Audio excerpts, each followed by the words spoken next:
भीषण कोरोना संकट से जूझ रहे देश में ऑक्सीजन की कमी का कहर। ऑक्सीजन के संकट से जूझ रही देश की राजधानी दिल्ली से बेहद दर्दनाक खबर। दिल्ली के जयपुर गोल्डन अस्पताल में 25 मरीजों ने दम तोड़ा। दिल्ली के जयपुर गोल्डन अस्पताल में भर्ती हैं कोरोना के 215 मरीज। कल से नहीं पहुंची ऑक्सीजन की खेप। दिल्ली के गंगाराम अस्पताल में भी ऑक्सीजन की कमी से जूझ रहे हैं मरीज। पिछले 48 घंटे में दिल्ली के गंगाराम अस्पताल में ऑक्सीजन की कमी से जा चुकी है 25 कोरोना पीड़ितों की जान। दिल्ली के बत्रा अस्पताल में आज सुबह से गहराया ऑक्सीजन का संकट। अस्पताल में भर्ती 350 कोरोना पीड़ित। अमृतसर में प्राइवेट अस्पताल में ऑक्सीजन की कमी की वजह से बरपा कहर। 5 कोरोना पीड़ितों ने दम तोड़ा। रेलवे ने ग्रीन कॉरिडोर बनाकर ऑक्सीजन एक्सप्रेस से ऑक्सीजन सप्लाई का बनाया प्लान। महाराष्ट्र में ऑक्सीजन की कमी पूरा करने के लिए विशाखापट्टनम से 7 टैंकर के साथ पहुंची oxygen express. 3 tanker Nagpur, 4 oxygen tanker Nashik में उतारे गए। बोकारो से लखनऊ पहुंची ऑक्सीजन एक्सप्रेस। ट्रेन से उतारे गए ऑक्सीजन टैंकर। वाराणसी में ऑक्सीजन की कमी पूरी करने के लिए ऑक्सीजन एक्सप्रेस से मदद। ट्रेन से उतारा गया एक ऑक्सीजन टैंकर। Oxygen express. देश में ऑक्सीजन सप्लाई में मिल रही है सहूलियत। सिर्फ सड़क मार्ग से ऑक्सीजन सप्लाई में देरी और हादसे का ज्यादा खतरा। देश में कोरोना का कहर जारी। आज 30वें दिन 24 घंटे में कोरोना का आंकड़ा 3 लाख के पार। 3,46,786 नए मामले। 24 घंटे में देश में कोरोना से 2,624 लोगों की गई जान। देश में अब तक 1,89,544 लोगों ने कोरोना की वजह से गंवाई अपनी जान। कोरोना से पीड़ितों की तुलना में स्वस्थ होने वालों का आंकड़ा अभी भी बेहद कम। 24 घंटे में 2,19,838 लोग अस्पताल से डिस्चार्ज हुए। देश में अब तक 13,83,89,832 लोगों को लग चुका है कोरोना का टीका।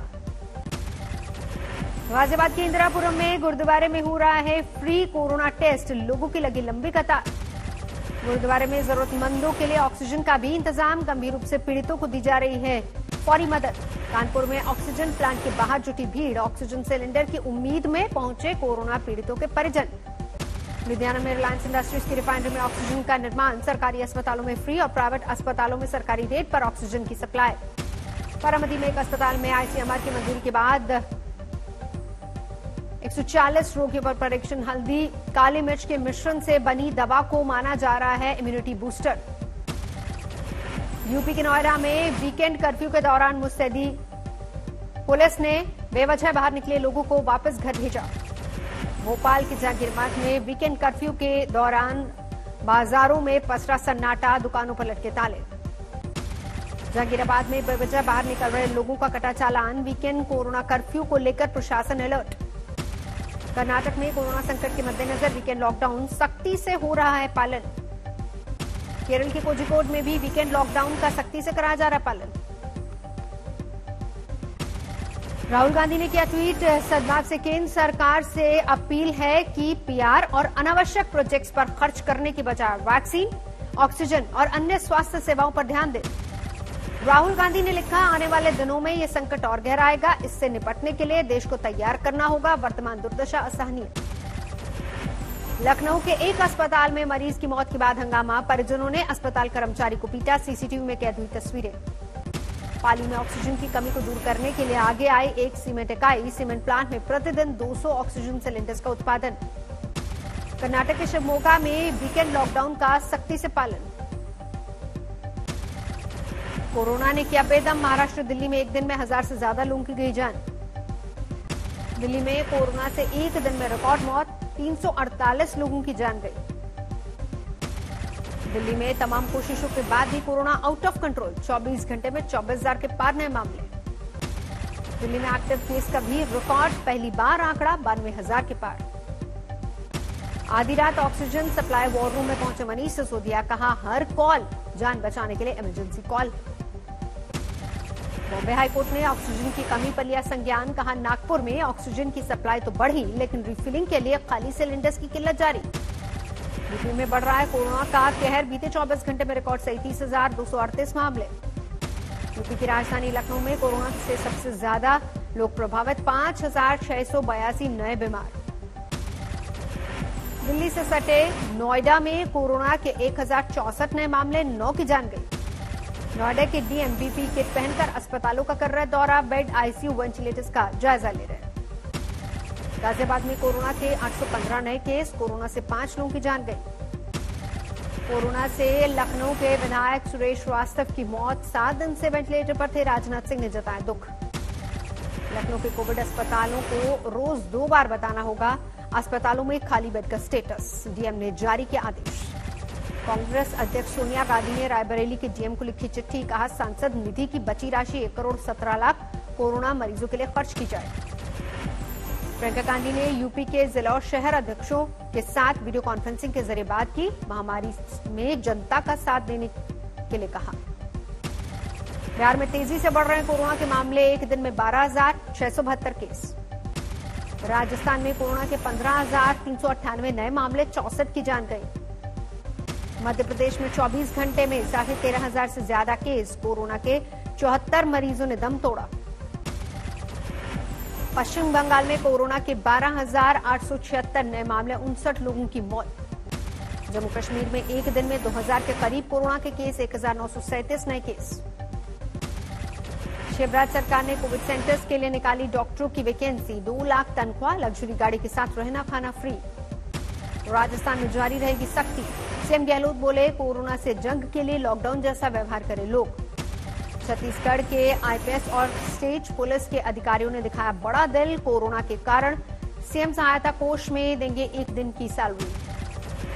केरल में अगले 2 दिन लॉकडाउन जैसे कड़े प्रतिबंध, केवल जरूरी सेवाओं की होगी इजाजत। दिल्ली हाईकोर्ट समेत सभी जिला अदालतों में अब वीडियो कॉन्फ्रेंसिंग से सुनवाई, कोरोना के बढ़ते मामलों को देखते हुए फैसला। प्रधानमंत्री मोदी ने आज पंचायती राज दिवस पर राज्यों के मुख्यमंत्रियों और प्रशासनिक अधिकारियों के साथ वर्चुअल संवाद किया। पीएम मोदी ने कहा कोरोना के कठिन दौर में करें सुनिश्चित ग्रामीणांचल में लोगों को लगे टीके की दोनों डोज। ये भी सुनिश्चित करना है कि गांव के हर एक व्यक्ति को वैक्सीन की दोनों डोज भी लगे। प्रधानमंत्री मोदी ने ग्रामीण वासियों की तारीफ की, कहा कुशलतापूर्वक गांव में कोरोना महामारी फैलने से रोका। पीएम मोदी ने एक बार फिर से कोरोना के खिलाफ दिया संदेश, कहा जरूरी है दवाई भी और कड़ाई भी। महाराष्ट्र के पूर्व गृह मंत्री अनिल देशमुख पर सीबीआई का शिकंजा कसा। अनिल देशमुख के नागपुर स्थित आवास पर 6 अफसरों की टीम ने की छापामारी। यूपी के मैनपुरी में दलित युवक की गोली मारकर हत्या, आरोपों के मुताबिक मना करने के बावजूद मंदिर आने पर दबंगों ने गोली मारी।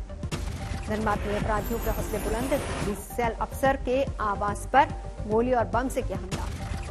आंध्र प्रदेश के गुंटूर में ऑटो और कार की टक्कर में 3 लोगों की मौत, 11 घायल। केरल के त्रिशूर में महोत्सव के दौरान हादसा, पेड़ की डाल टूटने से 2 लोगों की मौत, 15 घायल। उत्तराखंड के चमोली में अवलॉन्च का कहर, चपेट में आया 1 बीआरओ कैंप और 2 मजदूर कैंप। अवलॉन्च के बाद बर्फ से निकाले गए 8 शव, 430 मजदूरों को किया गया रेस्क्यू, कुछ की हालत गंभीर। बॉर्डर टीम अवलॉन्च के बाद जोशीमठ में मलारी सुमना का रास्ता साफ करने में जुटी, 8 घंटे का वक्त अभी और लगेगा। चमोली में पिछले 5 दिन से जारी है भारी बर्फबारी और बारिश। केदारनाथ धाम में पिछले 4 दिनों से हो रही है बर्फबारी, पुनर्निर्माण कार्य में बाधा। हिमाचल प्रदेश के किन्नौर में भी अवलॉन्च का कहर, NH5 पर राली के पास रास्ता बंद। लद्दाख में भारी बर्फबारी, जोजिला लद्दाख का संपर्क मार्ग बंद। आसनसोल में चुनाव आयोग की रोक के बावजूद टीएमसी ने प्रचार के अंतिम दिन निकाली बाइक रैली, रोके जाने पर बरपा हंगामा। दंतेवाड़ा में हादसे का शिकार होने से बचे 35 ट्रेन यात्री, नक्सलियों ने काटी थी पटरी, लेकिन ड्राइवर ने वक्त रहते रोकी ट्रेन। गुंटूर में एक शख्स ने तोड़ी अम्बेडकर की प्रतिमा, पुलिस ने किया गिरफ्तार।